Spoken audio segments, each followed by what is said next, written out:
My name is Jeff Maisel, a typical Bavarian brewmaster. I guess I didn't bring my lederhosen. They told me to dress decently. You probably wonder why my name's Jeff, American name. Well, my mom's from Charleston, South Carolina, and I'll have a small southern drawl also. So the name is Hans Jeffrey, so if you want to keep it Bavarian, call me Hans. If you want to keep it American or international, call me Jeff. I was wondering why I'm supposed to come to New York to talk about beer in a digital conference. And after listening to all the speakers here, I now know it's basically what we think is our strategy. It's a counter trend. If you go higher and further and faster and money and digital and whatever, there's always a need for people to come back and talk with people, human to human. But I'll come to that later on. Where is Bayreuth? Steffi just said we're going to Bayreuth, or you're coming to Bayreuth, which is great. I'm happy to show you Bayreuth and the beer all around it. You probably think all we do there is eat and drink, because in Upper Franconia, which is part of Bavaria, we have 3 world records. We have the most bakeries, the most butchers, and the most breweries. 200 breweries in that region per capita. That is a world record in those 3 things. So needless to say, we're happy people. Bayreuth is a small town. It's very well known because of Richard Wagner. I guess some of you, or most of you, know Richard Wagner. He's a famous component of opera music. One time in the year, in August, Bayreuth comes to be a world city when culture and social people come to celebrate the festival of Wagner. But we also have the Marginal Opera House, which is now part of the UNESCO World Heritage. So that'll bring a lot of tourists to Bayreuth and make it a little bit more widespread over the year. And another part, which will host DLD campus, is the university, top-ranked university. The major part is it brings a lot of young people to Bayreuth. You can notice it when the students are not here, the town falls asleep. When they come back, it's in a national platform, it's nice, you have young people, and you have a lot of people going to party, which is good for somebody who produces beer. The main part of Bayreuth is naturally well known for its famous beer. In the 1900s, Bayreuth had 70 breweries. And in that time, in 1887, my great-grandfather and great-granduncle, Hans and Eberhard Maisel, they decided, because most of those breweries were not breweries, they were bakeries.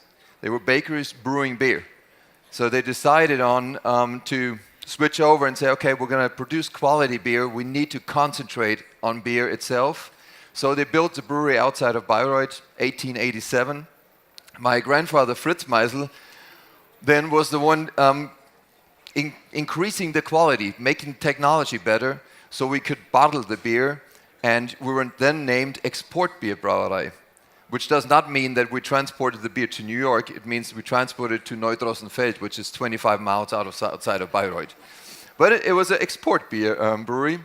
And then my father and my uncle. My father is probably the first Bavarian cowboy. He only wears cowboy boots. He went through America, and he told me today to say thank you to America for his trip that he made, because he learned so much about beer, and he went to Anheuser-Busch, to Miller, all these, by that time, family-owned businesses that are now big conglomerates, and not really that what craft beer is about in America. But he learned a lot, and he and my uncle, they concentrated on specialty beers, especially Weissbier. So nowadays, we're very famous for the Maisel's Weisse, and that's where we grew over the last years. Quality was always the main reason. And my father and my grandfather always told me, if you don't love beer, don't brew it. If you don't like beer, don't drink it. But I guess I can say, yes, sir, I do love beer. It's my passion. And quality still is our point. It's not the size. It's not how many countries I deliver with beer. It's about if we make good beer and people like it. That's what brings me further. The brewery has a long tradition. The biggest growing part was during the years of my uncle and my father, from like 1950 up to 1990, with specialty beers, with Maisel's Weisse. By that time, we decided not to produce Pilsner or export beer or Helles, because everybody was doing that. So we had to find something new to go all over Germany. And with the wheat beer, we were one of the 3 major brands in Germany. But around 1990, the fall of the wall, the German unity, big players came to the market, like Paulaner, Franziskaner. Franziskaner is now a part of AB InBev, which also owns Anheuser-Busch and so on. They came and we kind of lost contact to the market. And we still produced good quality, but we just didn't have the power to sell it. No advertisement or not enough advertisement, not enough money. So it went down in 1996, 1997. My cousin and I came into the brewery, and we had a hard decision to make because the sales were going down and were really dramatically going down. And all the M&A companies said, you're too big to be small, and you're too small to be big. You're stuck in the middle.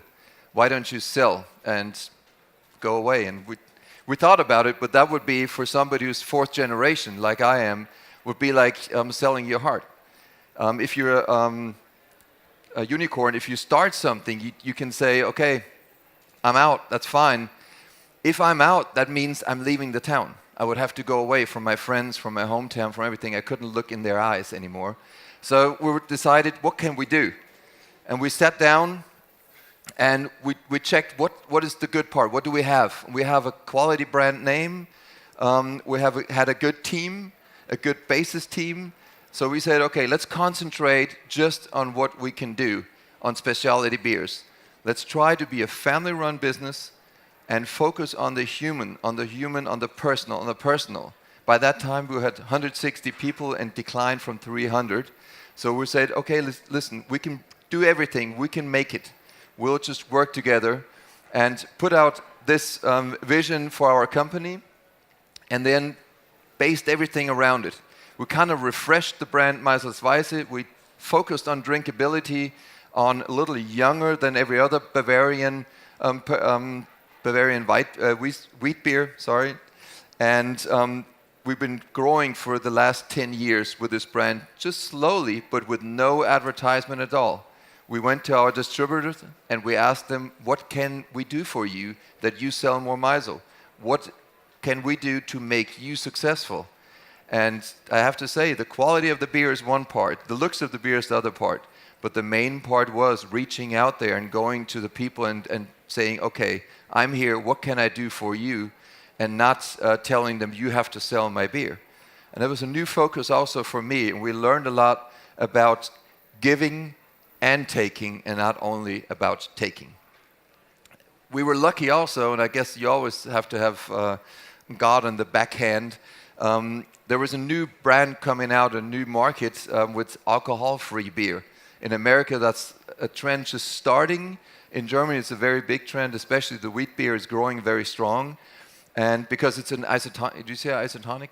It's for regeneration after sports. And we opened the market of the soft drink, just like coffee, brewing coffee. Congratulations to the guys. I guess we'll see you in the market in Germany. We opened a complete new market and helped us rise our sales again and again. And alcohol-free beer now is a very major part in our brand history. But we also knew that Weiss beer alone is not going to work. It's just too many big players, so we have to focus on Franconian brands. And we started with a Zwickel beer, and Zwickel means from the beer tank, the brewmaster took a wooden chip and took it out and tested his beer. That's what Zwickel means. So the best part of the brewmaster, tasting the beer, is brought into the bottle. No filtration, no pasteurization, nothing. And we tried it over our friends, over the distributors, and it went from 0 to 1. So we knew we had something there that we can work on, and we just stayed with the specialty brands and focused on another Bavarian beer, Helles, Hell, which is the best name for Americans, hell of a beer. And it really is. All we did is simple beer. No hocus pocus, no advertisement, just simple beer, back to the old wooden ages, the old bottles, and now we're from 0 to number 3 in the market, and it's growing very strong. We're really happy to say that we're completely on the capacity limit right now, and we really changed that dip around and are growing very strong. And sometimes, I guess if things work, other things just come working with it. My name's Jeff. I studied in America. Craft beer was natural for me. The first part I didn't like too good. It was in the 90s. But about 2000, the American craft beer market really started growing with good beers. Not too bitter, but for the German market, extremely bitter. So we started in putting beer into Belgium bottles and trying to get the wine drinker to come to the beer. And we also went into the craft beer market with pale ales, with IPAs. And the market in Germany is small, but it's coming more and more, and there are a lot of startups that are trying to get into the market, and we're helping them because working together is better than only taking. And you can also play around with it and do all kinds of craft things. The normal craft brewer has tattoos and a beard. The tattoos hurt too much, and the beard just doesn't grow, so I'll just have to be like I am. And we just found out something that's very essential, and it's the basic, because I say it's a counter trend, human to human. We have to work with people. We have to take them and bring them to our place and let them see how we feel and how we live. Because sometimes you want something which is honest and which you can grab. So we built our own beer temple. My dad didn't tear down the old brewery, so we have a brewery museum, which now is in the Guinness Book of Records. And around it, we have our new brewery where we brew the new beers and the craft beers. And you sit in the restaurant and you watch the brewmaster brewing the beer. And you can also have beer samples. You can brew your own beer. And you have beer seminars, beer sommeliers, and so on. So people just see hands-on business. And they also see me walking around in the same building.